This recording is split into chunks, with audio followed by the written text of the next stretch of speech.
Telugu cinema ఖ్యాతిని ప్రపంచ స్థాయికి తీసుకెళ్లిన చిత్రం 'బాహుబలి'. ఈ సినిమా మొదటి భాగం 2015లో రిలీజ్ కాగా, రెండో భాగం 2017లో ప్రేక్షకుల ముందుకు వచ్చి ఇండియన్ బాక్స్ ఆఫీస్‌ని షేక్ చేసింది.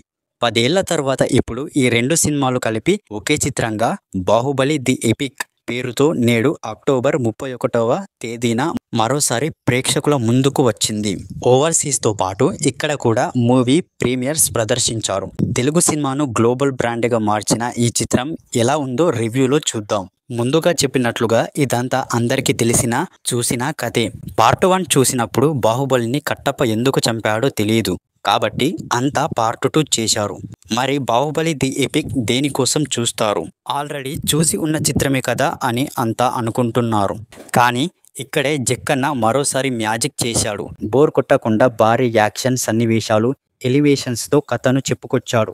6.5 గంటల సినిమాను 3.5 గంటలకు కుదిరించి ప్రేక్షకులకు సరికొత్త ఎక్స్పీరియన్స్ అందేలా సన్నివేశాలను పేర్చాడు. తెరపై చూస్తుంటే కొత్త సినిమాను చూసిన ఫీలింగే కలుగుతుంది.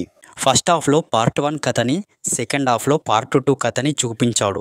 ఈ రెండు భాగాల్లో ప్రేక్షకులకు బాగా నచ్చిన సన్నివేశాలన్నింటినీ హైలైట్ చేశాడు. ప్రధాన పాత్రల పరిచయాల సన్నివేశాలు, బల్లాల దేవుడి పట్టాభిషేకం, కాలకేయులతో యుద్ధం, తల నరికే సీన్, ఇవన్నీ తెరపై చూస్తుంటే గూస్ బంప్స్ గ్యారంటీ.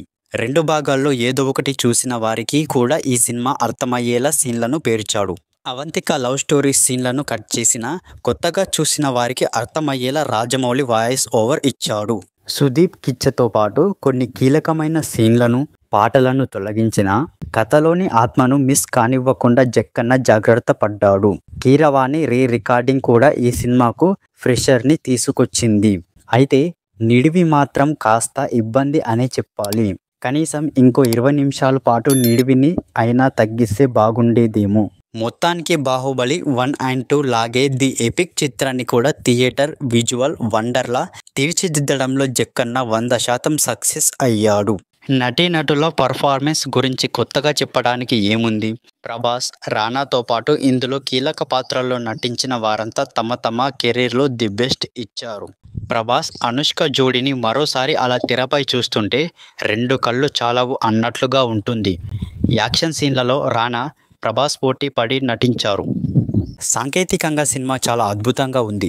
10 ఏళ్ల క్రితమే కీరవాణి అద్భుతమైన నేపథ్య సంగీతం అందించాడు. తనదైన బీజిఎంతో కొన్ని సీన్లకు ప్రాణం పోశాడు. విఎఫ్ఎక్స్ అదిరిపోయాయి. అంతకు డబుల్ బడ్జెట్ పెడుతున్న సినిమాలకు కూడా ఈ స్థాయిలో సన్నివేశాలను తీర్చిదిద్దలేకపోతున్నారు. నిర్మాణ విలువలు అద్భుతంగా ఉన్నాయి. మొత్తంగా రిలీజ్లో కూడా 'బాహుబలి' ఓ మైలురాయిగా నిలిచిపోతుందనే చెప్పాలి.